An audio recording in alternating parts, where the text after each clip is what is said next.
kisah taubatnya Tha'labah radhiyallahu anhu. Sahabat Nabi yang mulia ini adalah anak muda yang masih muda dan keimanan sudah tertanam dalam hatinya. Zaman dulu orang tidak punya kamar mandi dalam rumah, maka orang kalau mau pergi ke WC ataupun mau mandi, maka biasanya orang pergi ke padang pasir. Satu waktu Tha'labah radhiyallahu anhu ini keluar, kemudian dia ke padang pasir, lewat, bukan sengaja, lewat. Rupanya dia melewati sebuah tempat mandi tapi untuk seorang wanita Ansar, wanita dari Madinah, ya. Dan wanita ini terkenal, ya, sangat punya kecantikan dan kulitnya putih bersih. Dan ini bukan terlihat, telanjang bulat semuanya, tidak. Tetapi Tha'labah radhiyallahu anhu lewat.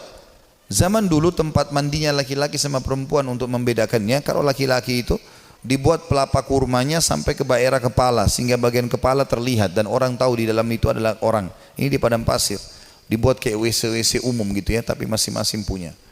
Kalau perempuan tertutup semuanya, tetapi karena terbuat dindingnya dari pelapa kurma, ya, mirip dengan pelapa-pelapa kelapa kita sekarang, ya, ada serat-serat, ada lubang celah di antaranya, maka dia sempat lihat sepintas perempuan tersebut.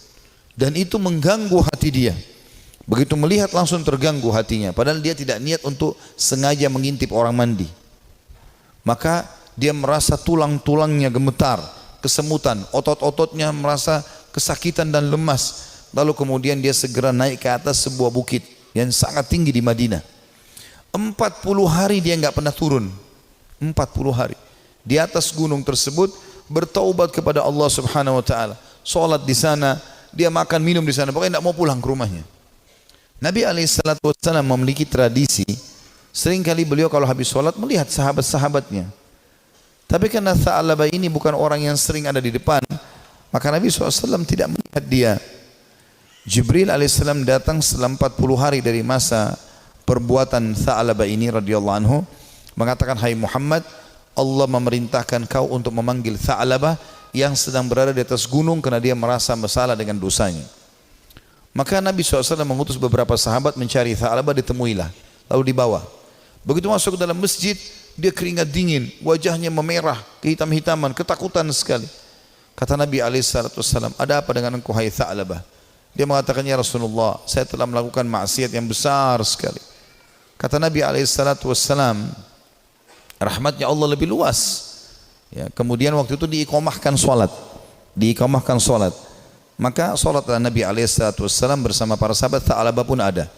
Sementara sholat, Nabi SAW membaca ayat tentang neraka, maka Tha'labah pun pingsan dalam sholatnya, pingsan.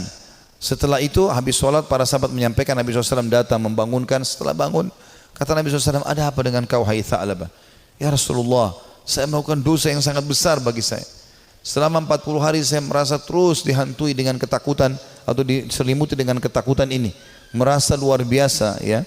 Masalah saya melihat wanita tidak sengaja yang lagi mandi. Maka dia pun berkata, Nabi SAW mengatakan, rahmat Allah luas, mohon ampunlah. Dia mengatakan, ya Rasulullah, tapi hati saya masih betul-betul terganggu dengan ini, ya. Maka Nabi SAW setelah mengatakan rahmat Allah luas, pulanglah semua sahabat ke rumah. Sampai beritakan Nabi SAW kalau Tha'labah sakit di rumahnya.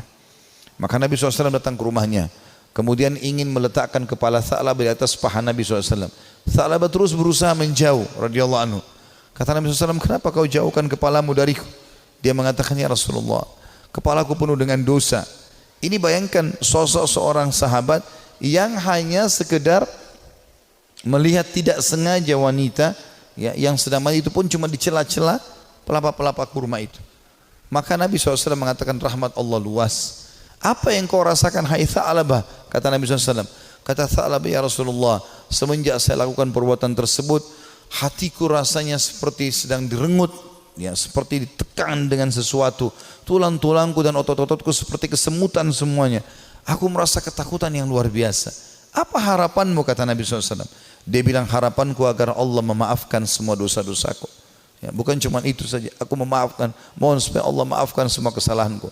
Maka Nabi SAW mendapat wahyu dari Jibril AS. Jibril mengatakan, sampaikan kepada Tha'labah, hai Muhammad, kalau Allah sudah memaafkan bukan cuma itu tapi semua dosanya.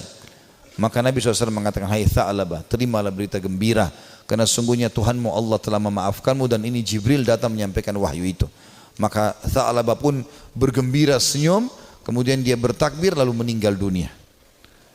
Maka pada saat dia wafat, teman-teman sekalian radhiyallahu anhu, sahabat Nabi yang mulia, saking takutnya dengan Allah sampai mati, meninggal, ajalnya datang. Waktu itu Nabi SAW mengatakan, urus jenazahnya segera, kita kuburkan, dimandikan segala macam, disolati, habis sholat, lagi mau diantar ke kuburan, Nabi SAW jalan sambil jingkrak-jingkrak, ya, sedikit beliau jinjitkan kakinya. Kata para sahabat, ya Rasulullah, kenapa anda lakukan itu? Kata Nabi SAW,